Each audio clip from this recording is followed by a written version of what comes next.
Hello student, I am Shalu Rajput on my YouTube channel we do it. आज का हमारा topic है अंडरस्टैंडिंग एडवर्टाइजिंग, जिसमें हम विज्ञापन के बारे में समझेंगे कि विज्ञापन क्या होता है, विज्ञापन क्यों किया जाता है और क्यों इतनी बड़ी बड़ी कंपनीज सबसे ज़्यादा अपने प्रोडक्ट को एडवर्टीज़मेंट के लिए क्यों प्रमोट करती हैं।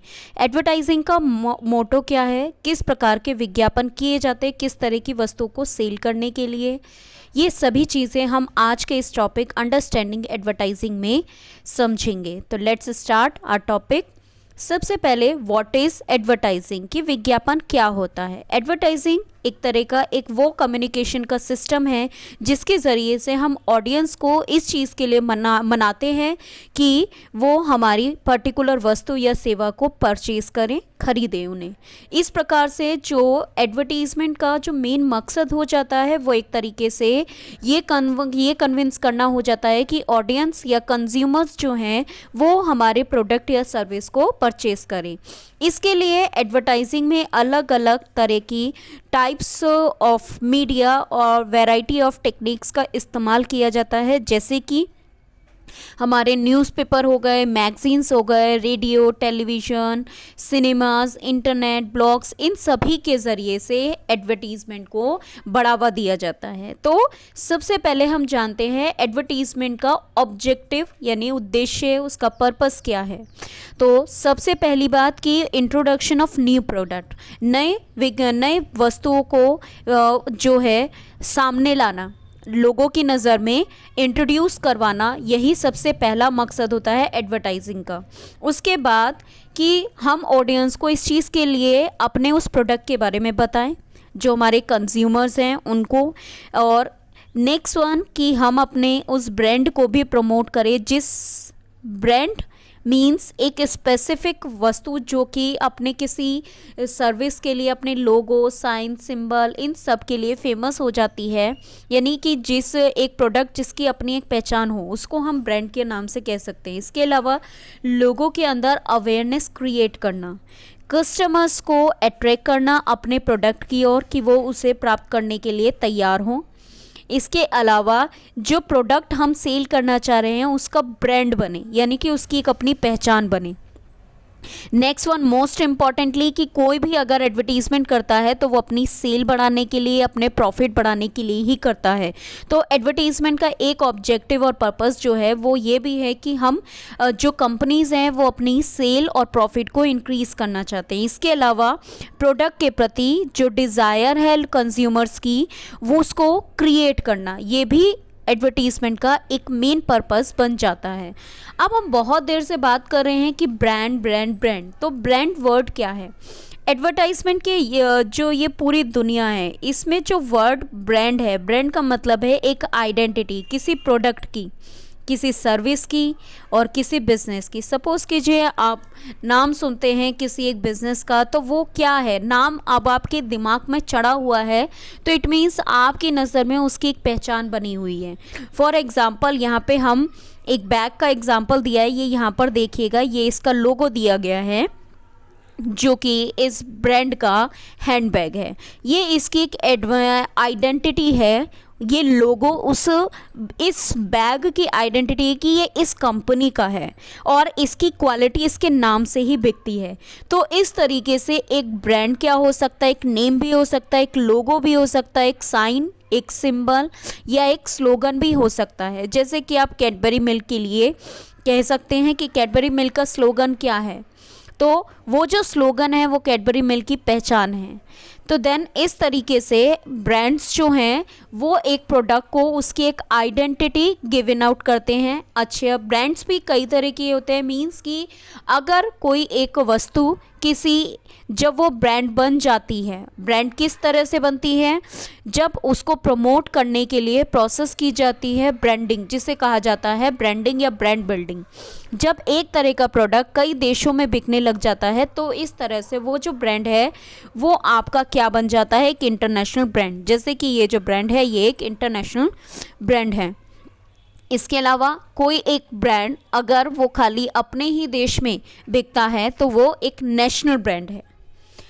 Let's we talk about the types of advertisement. Advertisement mainly two types का होता है। एडवर्टीजमेंट मीन्स एक तरीके का यहाँ पे मोड ऑफ एडवर्टीजमेंट आ गया कि जो आपके एडवर्टीजमेंट किस तरीके से किया जाता है, एक तो प्रिंटिंग मेथड के ज़रिए से और एक इलेक्ट्रॉनिक मेथड के ज़रिए से। तो इस तरीके से एडवर्टीजमेंट के टाइप्स जो हैं वो दो हैं, प्रिंट एडवर्टीजमेंट और electronic advertisement. Let's we discuss about the print advertisement. Print advertisement क्या होता है? ये हमारी विज्ञापन का एक सबसे पॉपुलर वे है। प्रिंट एडवर्टीजमेंट जो है ये एक सबसे पुराना और सबसे प्रसिद्ध तरीका है जिसके अंदर हम पोस्टर, पैम्पलेट, लीफलेट इन सभी के ज़रिए से प्रिंटिंग करके, जो पुराने तरीके हैं हमारे उनका इस्तेमाल करके प्रिंट के ज़रिए से किसी एक वस्तु को जो क्या करते हैं, प्रमोट करते हैं। ठीक है, और इसका आप प्रिंट एड्स को आप मैगजीन्स, न्यूज़पेपर्स में भी देख सकते हैं, जैसे कि यहाँ पे दिखाया गया है। न्यूज़पेपर में कुछ एड्स दिए गए हैं। ये जो हैं आपके क्या है, एक तरीके का ये दो एड्स दिए गए हैं। तो इस तरीके से ये दो कैटेगरी में डिवाइड होते हैं प्रिंट एडवर्टीजमेंट भी, क्लासिफाइड एंड डिस्प्ले।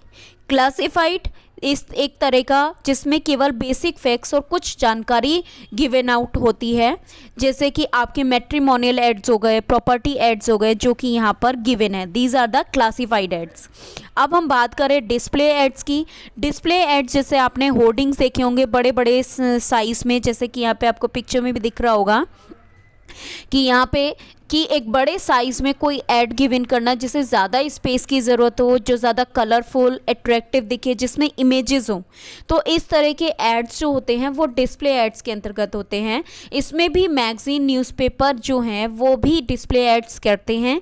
और इसके अलावा hoarding is the best example of display ads.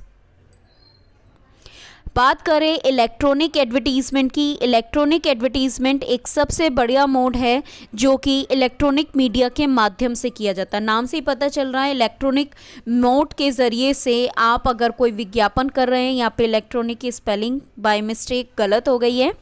Advertisements जो हैं जब इलेक्ट्रॉनिक मीडिया के माध्यम से किए जाते हैं तो ऐसे एड्स को हम इलेक्ट्रॉनिक एड्स का नाम देते हैं।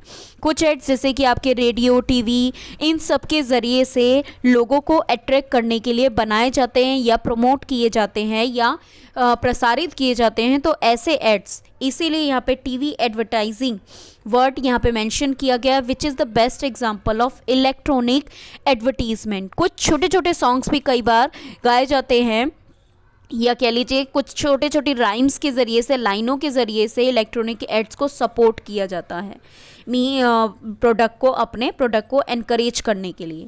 अब हम बात करें टाइप्स ऑफ एडवर्टाइजिंग की। एडवर्टाइजिंग यानी विज्ञापन के प्रकार। एडवर्टाइजिंग बहुत ही सिंपल भी हो सकती है और बहुत ही ज़्यादा कॉम्प्लेक्स भी हो सकती है। ये सब डिपेंड करता है कि आप किस तरीके एडवर्टाइजिंग को के टाइप को चूज़ कर रहे हैं। इट मीन्स कि आपका जो विज्ञापन है वो किस तरीके का है। तो विज्ञापन जो है वो मेनली 3 टाइप्स है। नंबर 1 इज़ कमर्शियल, यानी जिसका मकसद जो है अपने प्रोडक्ट और सर्विस को प्रमोट करना होता है, जिसमें कि इनका मेन मकसद जो है वो अपनी सेल को इंक्रीज़ करना है, अपना प्रॉफिट बढ़ाना है। और ज़्यादातर कंपनियां कई बार अपने प्रोडक्ट की क्वालिटी से ज़्यादा अपने एडवर्टीज़मेंट पे खर्चा करते हैं ताकि उनकी सेल इंक्रीज़ हो। तो इस तरीके के मकसद के साथ जब एडवर्टाइजिंग की जाती है तो इस तरह की एडवर्टाइजिंग को हम कमर्शियल एडवर्टाइजिंग का नाम देते हैं। जैसे कि आपके क्या कहते हैं, पेप्सी हो गया, कैडबरी मिल्क है, ये सभी आपके कुछ ऐसे ही एडवर्टीज़मेंट है which are done to promote और इंक्रीज योर सेल और प्रॉफिट। नेक्स्ट वन है social advertising and next one है पॉलिटिकल एडवर्टाइजिंग। इनके बारे में हम आगे डिस्कस करते हैं। तो यहाँ पे सबसे पहले कमर्शियल एडवर्टाइजिंग, जिसके बारे में मैंने अभी आपको बताया, जैसे कि यहाँ पे कोको कोला का एग्जाम्पल दिया गया है। ये जो है ये एक तरह का ऐसा ही कमर्शियल है, कमर्शियल एडवर्टाइजिंग, यानी जिसका मकसद जो है अपने व्यापार को बढ़ावा देना, अपनी सेल को इंक्रीज़ करना, अपने प्रॉफिट को डेवलप या इंक्रीज़ करना, ये सभी जो मकसद होते हैं, जब इस मकसद के साथ एडवर्टाइजिंग की जाती है तो ऐसी एडवर्टाइजिंग आपकी कमर्शियल एडवर्टाइजिंग कहलाई जाती है, जिसके अंतर्गत आप क्या कहते हैं, cinema, TV channels, webinars, websites, इन सभी का इस्तेमाल करते हैं। अब हम बात करते हैं सोशल एडवर्टाइजिंग। नाम से पता चला यानी कि जो सोशल थीम पर बेस्ड यानी जिसमें समाज का भला हो, एक ऐसी एडवर्टाइजिंग, जैसे कि यहाँ पे एक ऐड दिया गया है, your hands can be dangerous, wash with them with soap and water to keep bacteria at the bay. तो जिसमें आपको एक सोशल मैसेज दिया जा रहा है ताकि आप अपने आप को बैक्टीरिया से दूर रखो। तो ये एक सोशल मैसेज है। इस तरह के जो एडवर्टाइजिंग है जो आपकी सोसाइटी को पूरी तरह से अफेक्ट करती है, वो उस तरह की एडवर्टाइजिंग आपकी सोशल एडवर्टाइजिंग के नाम से जानी जाती है। इसका मकसद लोगों को शिक्षित करना, मोटिवेट करना, अपनी हेल्थ के प्रति, अपनी हाइजीन के प्रति, एनवायरमेंटल प्रोटेक्शन, एनर्जी सेविंग, इस तरह के कई सारे मोड्स हो सकते हैं जो आपके सोशल एडवर्टाइजिंग के अंतर्गत आते हैं। इसका एक और बेस्ट एग्जांपल जैसे save water save life, this is also a type of social advertising. Next one is political advertising. नाम से पॉलिटिकली रिलेट जो करता हो, ऐसी एडवर्टाइजिंग जो है वो आपकी पॉलिटिकल एडवर्टाइजिंग कहलाई जाती है, जिसमें इसके अंतर्गत पॉलिटिकल पार्टीज, कैंडिडेट या कोई भी सामाजिक तौर पर एक्टिव ग्रुप जो है वो लोगों को अपने बारे में या अपनी पार्टी से संबंधित या अपने कार्यों से संबंधित बातों को जनता तक पहुंचाता है और उनको अपने काम से प्रभावित करता है। तो ऐसी एडवर्टाइजिंग जब की जाती है तो जब इस मकसद से एडवर्टाइजिंग की जाती है, विज्ञापन किया जाता है, तो उसे हम पॉलिटिकल एडवर्टाइजिंग कहते हैं। जैसे कि यहाँ पर एडवर्टाइजिंग की गई है कि building A connected India, this one is done by Narendra Modi, लोगों से आपको पता चल रहा होगा। एंड देन नेक्स्ट वन है मैं नहीं हम, इस तरह के ये एक स्लोगन के ज़रिए से अपनी पार्टी को प्रमोट किया जा रहा है। तो यहाँ पर इस तरह की जो एडवर्टाइजिंग है वो ज़्यादातर पोस्टर्स, वॉल पेंटिंग्स या रेडियो टीवी के मैसेजेस के ज़रिए से की जाती है और इनमें मेनली मुद्दा क्या होता है, पॉलिटिकल इश्यू ही पॉलिटिकल एडवर्टाइजिंग का मुद्दा होता है। अब जब हम इतनी देर से बात कर रहे हैं विज्ञापन, तो विज्ञापन के आपके प्रभाव जो हैं, इन्फ्लुएंस आपको देखने को मिलता है। आप कई बार उन्हीं विज्ञापन को देखकर कई चीज़ें खरीदने भी जाते हैं, कई चीज़ों के बारे में आप जानकारी गेन करते हैं अगर आपको नहीं पता है। तो इस तरह से एडवर्टाइजिंग का सीधा हमारी लाइफ पर सीधा असर पड़ता है, चाहे वो सकारात्मक हो चाहे वो नकारात्मक हो। जैसे कि यहाँ पे एक चाइल्ड के लिए it is so good I wish I could have it all, कि मतलब उसे वो चीज़ इतनी अच्छी लगी कि वो उसे लेना चाह रहा है कि मैं सारी की सारी ले लूँ। ठीक है। And next one like that this girl also said that I learn something new today, कि मैंने आज इस चीज़ से कुछ नया सीखा। तो ये सब पॉजिटिव एस्पेक्ट हैं आपके एडवर्टाइजिंग के। लेकिन इसी के साथ ही हमारी जो एडवर्टाइजिंग है उसका हमारे जीवन पर नकारात्मक प्रभाव भी पड़ता है, जब कभी हमें कुछ गलत इन्फॉर्मेशन या कुछ गलत इमेजेस जो है वो शो की जाती हैं। जैसे कि यहाँ पे ये बच्चा टीवी पे एक ऐड देखकर कह रहा है कि देखो मम्मा नॉर्मल पीपल भी ऐसे टेस्टी स्नैक्स खा सकते हैं 1 घंटे में 5 बार बल्कि। तो इस तरह से जो ये एडवर्टाइजिंग है कई बार हमारे मस्तिष्क पर एक नकारात्मक प्रभाव भी डालती है। आप बात करें एडवर्टाइजिंग और डेमोक्रेसी। एडवर्टाइजिंग और डेमोक्रेसी का एक दूसरे से सीधा लिंक है। मीडिया जो है वो हमारे लिए एक पॉलिटिकल डाइवर्सिटी और एक कल्चर डेवलप करने में मदद करती है। एड्स जो हैं हमारी सरकार की पॉलिसीज़ और पॉलिटिक्स के बारे में हमें जानकारी देती है।